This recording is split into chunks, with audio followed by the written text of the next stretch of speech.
It's a holiday weekend, and thus that makes it a special edition of the Zogby Report, real and unscripted. Our hearts, our prayers, our thoughts go with our servicemen and women who have given the ultimate sacrifice for us and for freedom. And we honor them this weekend, and we must never forget them. With that said, Jer, here we are. Uh, Major week in terms of presidential politics, and I don't see how we can possibly avoid it. So I thought maybe what we'll do is let's look at the Republican field now that I think it's about full. We haven't heard really from Mike Pence just yet, but as I've said before, I just don't know where he fits into the equation. And so let's say we've got a full field, and let's take a look at who we have. And let's go back and forth on this. Let's do strengths and weaknesses. Okay. Let's start one by one. Yeah, let's do that. Yeah. Yeah. All right. So let's look at Trump. Okay. I'll start out with a few strengths. One is clearly that he has captivated the base of the Republican Party. They appear to be with him. There are folks that are getting tired of him, that think he's too old, think he's too controversial. But for the most part, when you look at polls, he's dominating the rank and file of the Republican Party nationally, and in New Hampshire and Iowa, South Carolina, the first few states. And of course, and this is very relevant, he dominates also in Florida, or at least he leads a governor who got 60% of the vote for re-election last year. So the ultimate strength there with Donald Trump is that, as at least for now, he's alive and well and in a very big lead. What else do you see as a strength for Trump going in?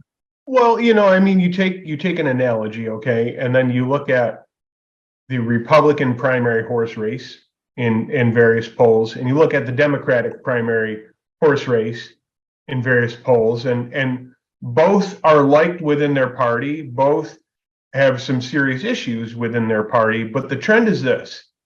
On the Republican side, in every poll, Trump leads either by 20 or 30 points.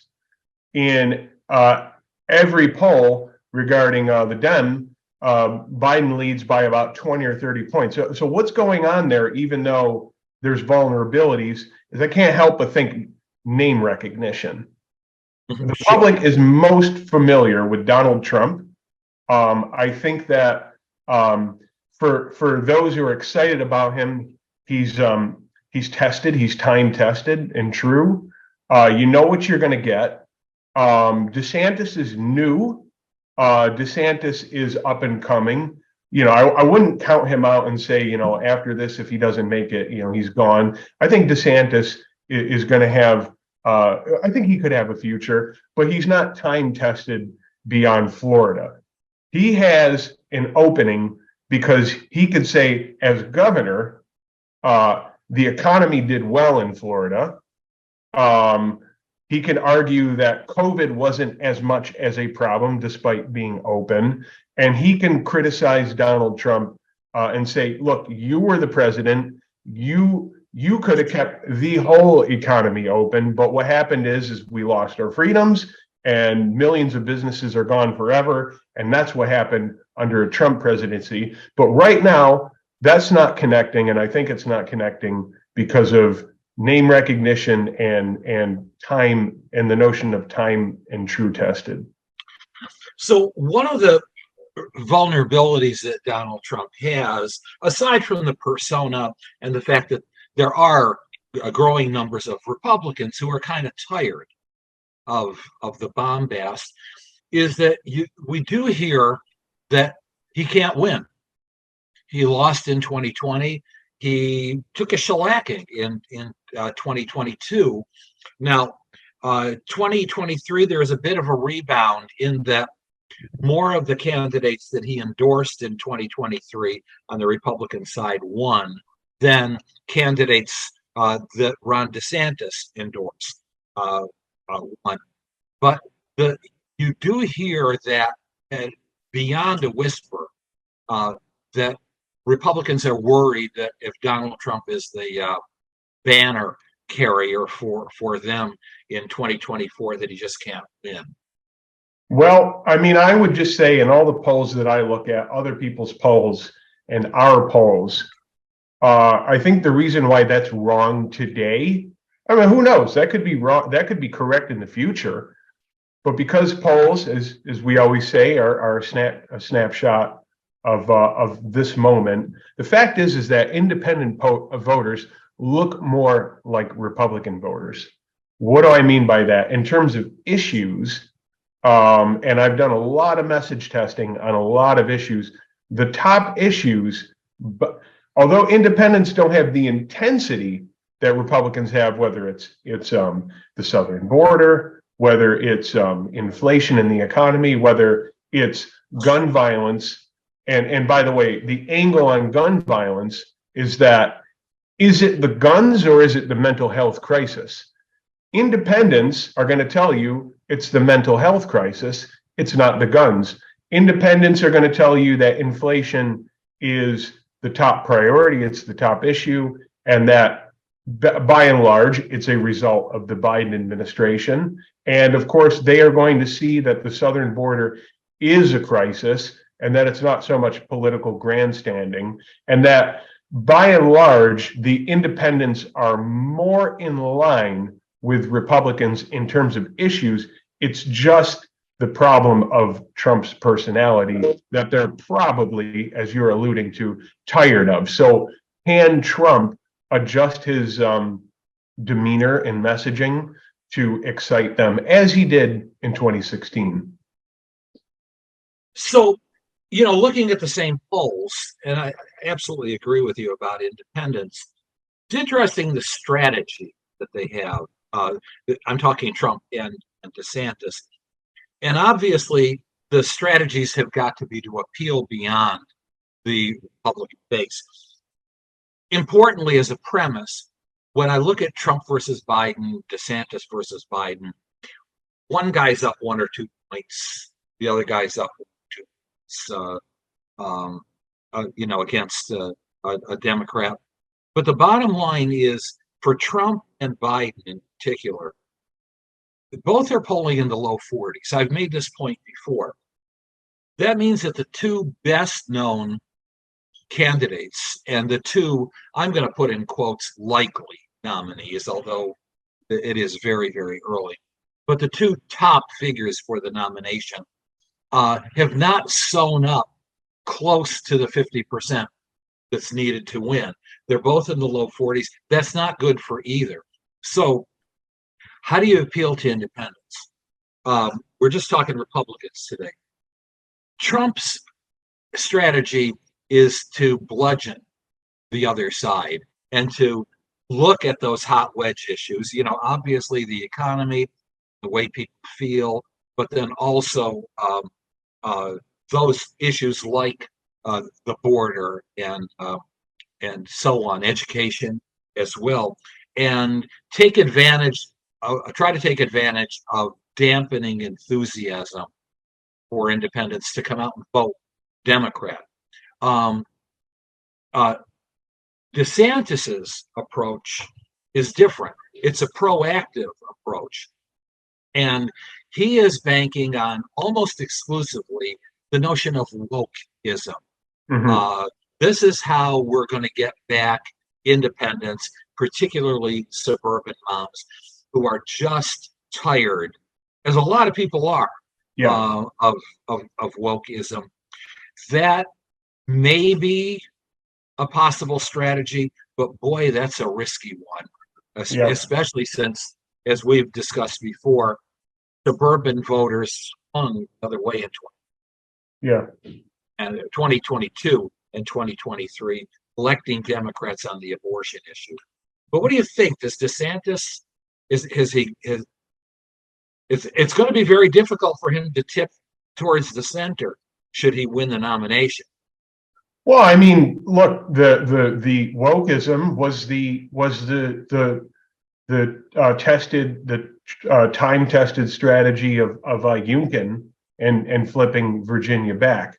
That in the culture wars of the 2021 gubernatorial election, and DeSantis has built his empire on that. And look, while on the one hand it's inflammatory, it's divisive, it also makes for good mobilization of intensity. And of course, the other thing is that some of these big companies aren't really making it very difficult for Governor DeSantis. What we saw with Bud Light and now with Target, that's all going to play into DeSantis's hands.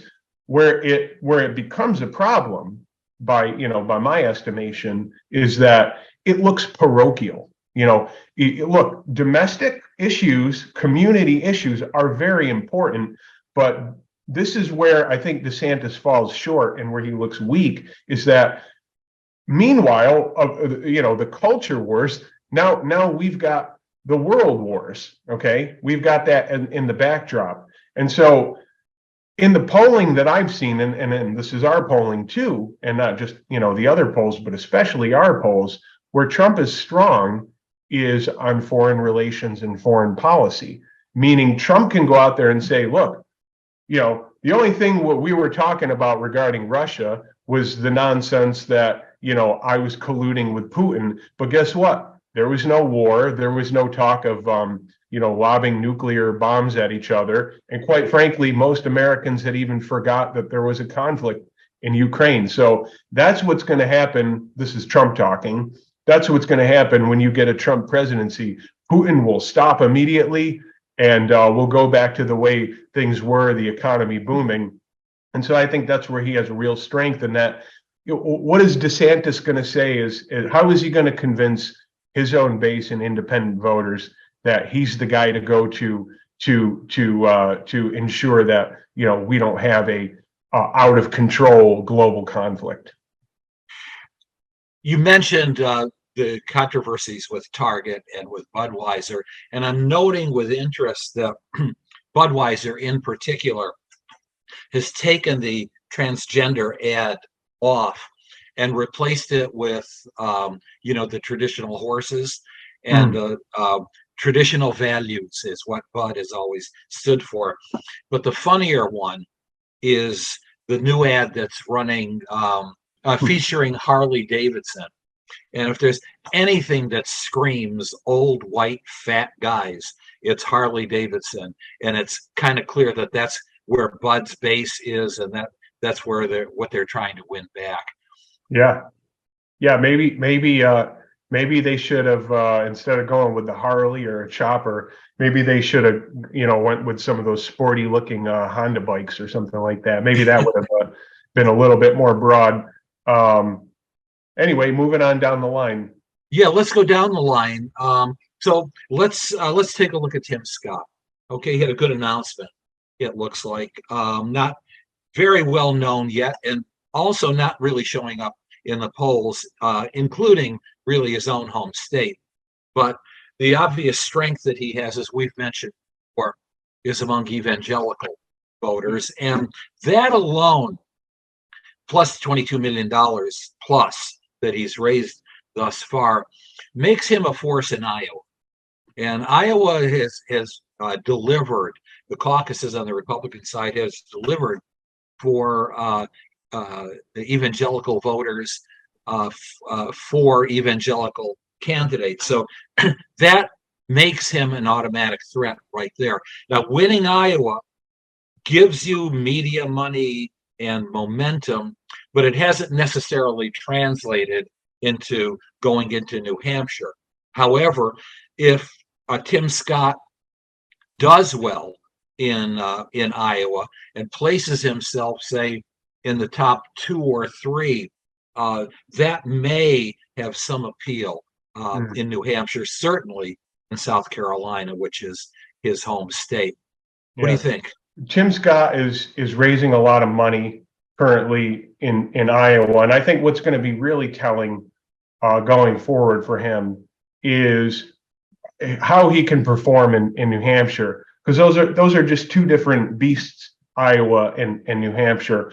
We know that he's got his conservative, if you want to still call it the Christian right following in Iowa. To my knowledge, that's not so much existent or as existent in New Hampshire. What you're dealing with here are independent-minded voters who have shown a propensity or a taste for both populism and for establishment figures. Remember, this is the state that gave us the Clintons, it gave us Obama, but it also gave us Trump and it gave us Bernie Sanders.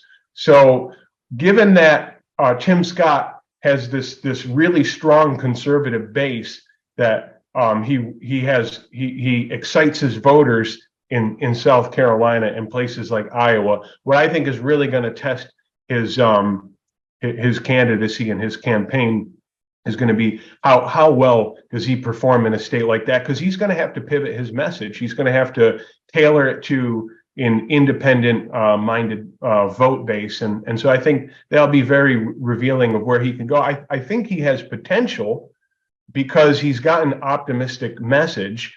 He wants to talk about how America is still the place where it's the most free country. It's the country where somebody like him could go, as he says, from cotton to Congress. And so nobody in the Republican Party has this voice of optimism, is seen as Mr. Nice Guy. You know, it's a lot of firebrand cultural warriors, but he wants to rise above that. The question is can that really take off in a state like New Hampshire? If it can, he can gain some ground. If it doesn't, I think he's going to have to wait it out till next time. I think that's really astute. You know, there are a couple of truths here. One is that optimism does not hurt a candidate. In fact, it's a very potent message. Number two is the definition of independent does not necessarily mean that the candidate is middle of the road. It also means that could be challenging the elite of the party. Remember now, John McCain in 2000 skipped the Iowa caucuses because he just wasn't going to do well in Iowa for a whole bunch of reasons, and came on to win New Hampshire hugely in 2000. Not because he wasn't conservative. John McCain was very conservative, but his image was maverick, and his image was moderate and reasonable. And that could be the same lane that works for Tim Scott, particularly if he wins Iowa or places above expectations and becomes in the top 2 or 3. He could be the darling of independents as a conservative, even just appearing to be a reasonable guy with a tamped down voice and a spirit of optimism. Let's get on, unless you have anything to add to that, let's get on to Nikki Haley then. Okay. So, you know, also kind of an optimistic image. What is marked about her is her demographic, and let's be honest, she's the only woman in the race. She's the only person of a woman of color in the race as well. That remains to be seen whether the Republican Party is ready for that, or how her fellow state elected official Tim Scott, you know, cuts into her or she cuts into him. But she projects herself as knowledgeable, projects herself as having been elected and reelected in South Carolina, which certainly helps, you know, throughout the South and throughout red states. I think what she has to get over is the notion as to whether or not she's running for vice president as opposed to running for president. And I mean, I think that's her chief weakness. Yeah, and actually, not to take it back, but that's also lobbed at Tim Scott, and so they both have that going against them. And the other thing, I'm going to be honest about both of them, is that you know, on the one hand, while the firebrand, we're in the age of firebrand politics, right? I mean, it's very dominant. It's part of the political landscape.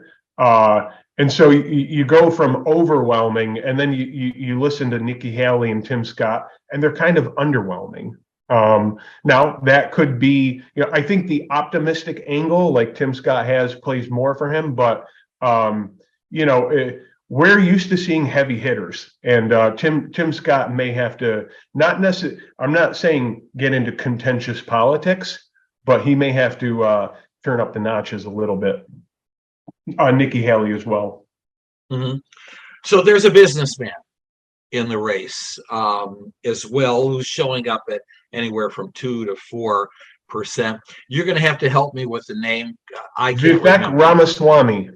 Okay, and I have not really been following him all that much. Appears to me to be the Andrew Yang of this race, But let's just jump. Closing remarks for me.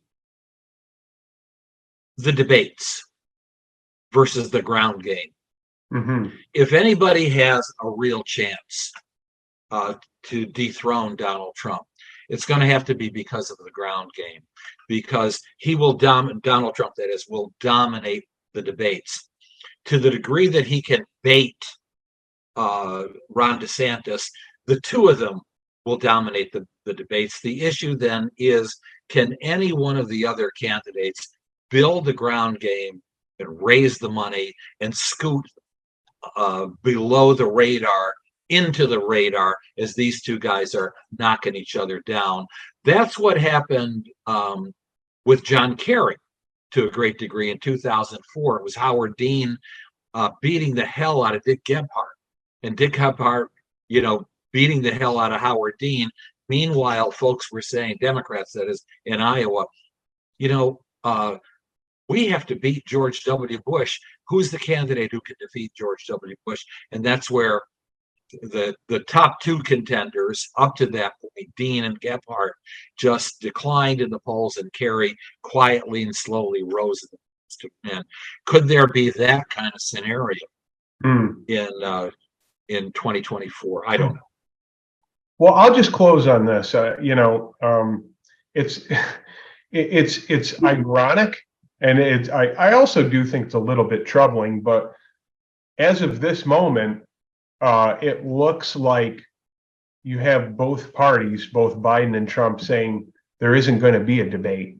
And so, to my knowledge, as long as we've been doing debates, that may be the first time in American politics. And I wonder, to your point that Trump could steamroll over most of them, why wouldn't he want to engage in a debate? We could speculate why Biden wouldn't want to, and I think some of those speculations would be accurate. But to me, I don't know. I look forward to debates. I want to see debates. I wonder how many voters on both sides of the aisle want to see debates and would be troubled that Trump and Biden are hinting that they don't want debates. Well, Biden has already, I think, hurt himself. We'll see how much by changing the landscape of the primaries. We'll see how much he's hurt himself. I don't know that the voters are going to like it if there aren't any debates. You remember, 2016, Hillary versus Trump. Well, prior to that, the huge Republican primaries, the numbers in the primaries, the CNN and Fox set all sorts, MSNBC set all sorts of viewership records, numbers that they never dreamed possible by hosting those debates. So we'll see. And until next time, have a good holiday. Yeah. Take care. Okay.